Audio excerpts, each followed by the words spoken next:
warahmatullahi wabarakatuh. Waalaikumsalam. Selamat siang Pak.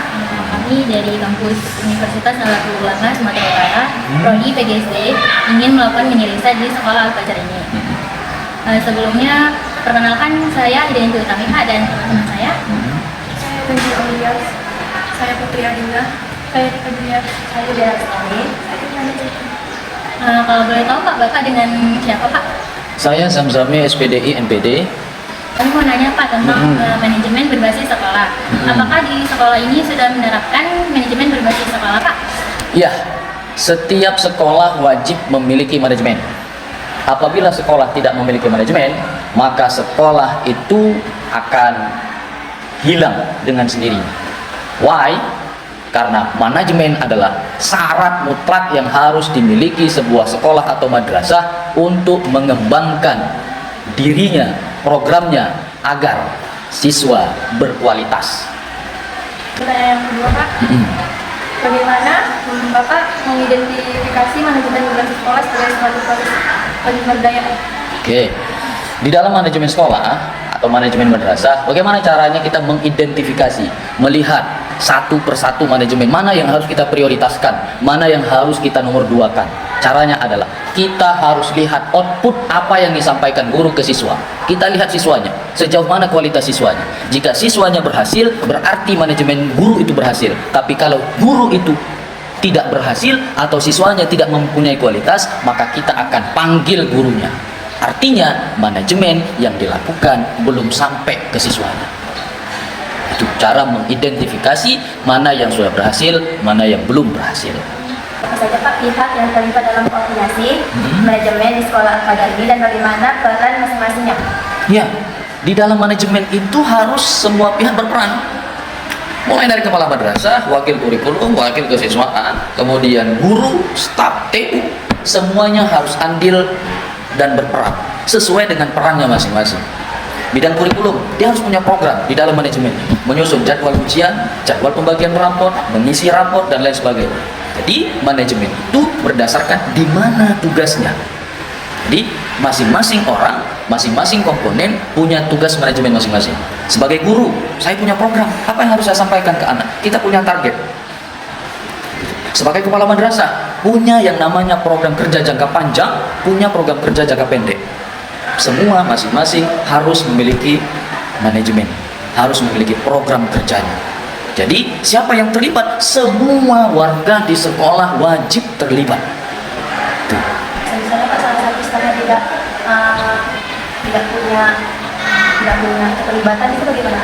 Contoh siapa yang nggak terlibat di sana? Staf TU atau staf kurikulum. Oke, kita ambil satu contoh tadi TU. Andai TU tidak mengambil job list, tidak melakukan job list, tidak melaksanakan program manajemen yang sudah kita sepakati, apa yang terjadi? KTU itu ialah dapurnya sebuah sekolah. Satu hari aja KTU-nya sakit, itu manajemen yang berbasis dengan data itu akan terhambat. Contoh, laporan bos, keuangan, sarana prasarana, inventaris, itu staf TU harus tahu. Jadi ketika ada pengawas datang, tinggal diarahkan, pengawas mau cek bidang apa. Bidang kurikulum, kita arahkan ke bidang kurikulum. Di kurikulum apa yang mau diarahkan? Oh, jumlah absensi, berapa bulan ini absen siswa? Laki-laki berapa, perempuan berapa? Itu harus mereka punya. Kemana ditanya? Diarahkan langsung ke bidang kurikulum. Jadi andai salah satu unsur tidak melaksanakan tugasnya, maka manajemen sekolah itu akan tidak berjalan sebagaimana semestinya yang diharapkan. Bagaimana Pak cara Bapak menyampaikan informasi yang penting sama guru atau staf sekolah? Oke, kita menyampaikan informasi baik penting atau tidak penting. Semua informasi yang berkaitan dengan madrasah, berkaitan dengan sekolah, nggak ada ceritanya nggak penting. Semuanya penting. Why? Karena semua informasi itu akan membuat madrasah atau sekolah itu memiliki perubahan untuk yang lebih baik ke depan. Pertanyaan, gimana cara Bapak menyampaikan informasi itu? Di zaman teknologi yang sudah canggih, jika saya sendiri dalam kondisi tidak di sekolah, kita bisa sampaikan lewat grup WA atau video call atau Zoom meeting. Yang lebih bagusnya bagaimana? Harus dibuat rapat, undang semua guru, semua unsur pendidik dan non pendidik hadir supaya bisa menyampaikan, memberikan sosialisasi agar semua informasi itu bisa tersampaikan ke seluruh elemen. Gunanya apa? Jika informasi itu sudah sampai ke seluruh elemen pendidik, walaupun itu non-dik, ya, non-pendidik, KTU dan stafnya, dia akan tahu tupoksinya, tugas dan fungsi masing-masing pokok pekerjaan. Dan pekerjaan itu akan bisa diselesaikan sesuai dengan target dan jadwal yang diinginkan. Begitu cara memberikan sosialisasi kepada guru-guru yang ada. Di manajemen berbasis sekolah itu pasti ada gaya, pendekatan, atau teori kepemimpinan. Menurut Bapak nih, apa yang paling sering Bapak lakukan dalam mengelola manajemen berbasis sekolah 3 tadi itu? Oke. Untuk menyampaikan, kalau ditanya gaya personal, masing-masing orang punya gayanya masing-masing sesuai dengan di teori manajemen. Di teori manajemen ada yang otorisasi. Dia hanya dirinya saja, gitu. Ya, artinya apapun yang saya ambil keputusan, guru wajib lakukan. Ada yang modelnya gayanya seperti itu. Tetapi ada juga yang gayanya itu dengan gaya bermusyawarah. Kita sampaikan, kita ambil voting. Yang mana yang harus kita selesaikan di antara 2 atau 3 program yang mana yang lebih dahulu harus kita dahulukan dan mana yang kita lakukan nanti, mana prioritas, mana nggak prioritas. Artinya kita bisa dengan cara bermusyawarah, mengajak, supaya apa? Kalau dengan gaya yang hanya mengikuti saya sampaikan wajib laksanakan, belum tentu itu bisa berhasil, belum tentu. Tapi kita juga, saya sebagai leader, sebagai pemimpin, saya juga harus mendengar saran-saran. Oh Pak, sepertinya kalau kita buat program ujian ini di sebelum tanggal segini kayaknya enggak pas, orang belum ujian, kita udah ujian duluan. Nah itu masukan-masukan seperti itu. Jadi kita harus dengarkan gitu. Jadi nggak bisa kita harus memaksakan, nggak bisa kita paksakan. Itu dia. Gimana cara Bapak memotivasi guru dan staf agar bekerja dengan maksimal, dan bagaimana strategi Bapak gunakan agar proses belajar mengajar di sekolah berjalan dengan baik? Oke. Berbicara strategi itu juga adalah hal yang nggak bisa terpisahkan dari manajemen. Apa peran saya? Katakan saya misalnya sebagai leader, apa peran saya? Saya melaksanakan peran sebagai pemimpin. Kemudian gimana strategi saya supaya guru-guru dan semua siswa itu mau dan bisa menjalankan program yang sudah saya canangkan? Bagaimana strateginya? Strateginya itu yang pertama adalah kita harus menanamkan ke dalam hati masing-masing guru bahwa guru adalah pertama pekerjaan mulia. Yang kedua, menjadi guru adalah menjadi sosok berubah. Yang ketiga, menjadi guru adalah orang yang paling banyak amal ibadahnya. Yang keempat, menjadi guru adalah orang yang paling banyak mendapatkan nilai-nilai kebaikan. Kenapa itu yang perlu disampaikan? Ketika seseorang memahami menjadi guru bukan karena nilai nominal, maka si guru itu akan melaksanakan pekerjaan itu dengan hati. Ketika pekerjaan program itu dia laksanakan dengan hati, maka tingkat keberhasilannya akan mencapai 100%. Tapi ketika kita tidak menyentuh hatinya, tidak menggugah hatinya untuk melaksanakan program dengan nilai-nilai berbasis ibadah, berbasis amal, dia akan menjalankan program itu dengan keterpaksaan. Jika dia sudah merasa terpaksa, maka teori mengatakan, maka hasilnya tidak akan mencapai 100% untuk keberhasilan. Kenapa? Dia akan berpikir, apa sih untungnya buat saya kalau ini dikerjakan? Dia tidak lagi berbicara bagaimana, oh kalau saya laksanakan dengan ini, pertama ya saya dapat pahala, saya dapat amal, terus programnya berhasil, anak-anak senang, saya dekat dengan anak-anak. Artinya dia mempunyai 2 nilai. Pertama, nilai ibadah. Yang kedua, pemimpin, leader akan memberikan nilai lebih kepada orang yang menjalankan program itu dengan hati, bukan dengan keterpaksaan. Satu contoh yang paling mendasar, ketika seseorang menjalankan tugas sudah dengan hati, maka pemimpin, leader tidak perlu mengawasinya 24 jam. Ketika leader, pemimpin itu berada di luar, program di sekolah tetap berjalan. Kenapa? Hatinya yang berbicara. Ketika hatinya yang nggak berbicara, dia jalankan program dengan keterpaksaan. Ketika pemimpin yang nggak ada, katakan pulang kampung atau ada apa, maka pulang sekolah jam 12 dia buat jam setengah 12. Kenapa? Karena tidak dengan hati. Gitu. Jadi begitu strateginya untuk bisa menjalankan program. Apakah ada kendala yang Bapak dalam menghadapi mengelola waktu tenaga, dan anggaran agar manajemen sekolah tetap efisien. Bagaimana cara mengatasinya? Iya, berbicara dengan kendala, apapun yang kita lakukan, walaupun sedikit ada kendalanya. Kalau kita dari guru, kendalanya adalah, yang pertama adalah dari waktunya. Satu contoh, ketika kita mau membuat rapat, tidak semua guru bisa hadir di hari yang kita inginkan. Why? Kenapa? Karena si guru ini tidak hanya mengajar di satu sekolah saja. Dia mengajar di sekolah B, C, D, akhirnya sulit untuk kita bisa mengundang rapat, bisa hadir semuanya. Itu kendala yang pertama. Lantas bagaimana cara saya mengantisipasi itu? Saya akan cari waktu untuk merapatkan sesuatu hal, program yang itu dirasa sangat penting, yang wajib diketahui oleh semua guru yang ada. Saya akan buat jadwal rapat di luar hari efektif kerja. Dengan catatan, misal saya buat hari Minggu kita buat rapat, tapi kalau bahasanya rapat kan lucu, di luar hari efektif. Maka kita sekolah punya program yang namanya pengajian rutin. Jadi ketika pengajian rutin itu di hari Ahad, kita akan sampaikan di situ. Jadi tidak ada kata, gak bisa sampai ini, tidak. Bisa sampai.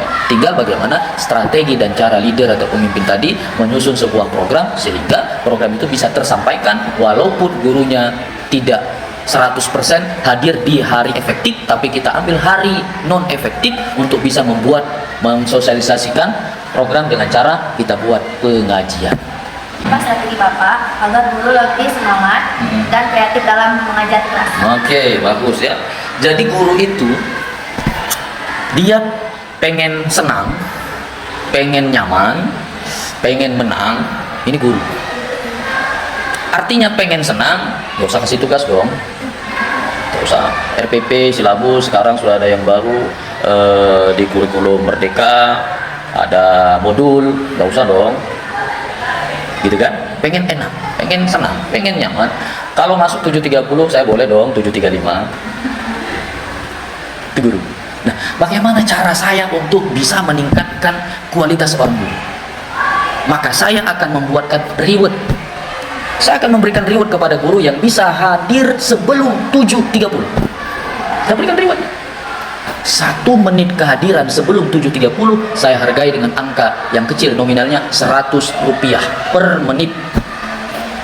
7.30 masuk, 7.25 dia sudah hadir, berarti ada 5 menit, berarti dia sudah dapat Rp500 tambahan honornya nanti yang diambil. Tuh.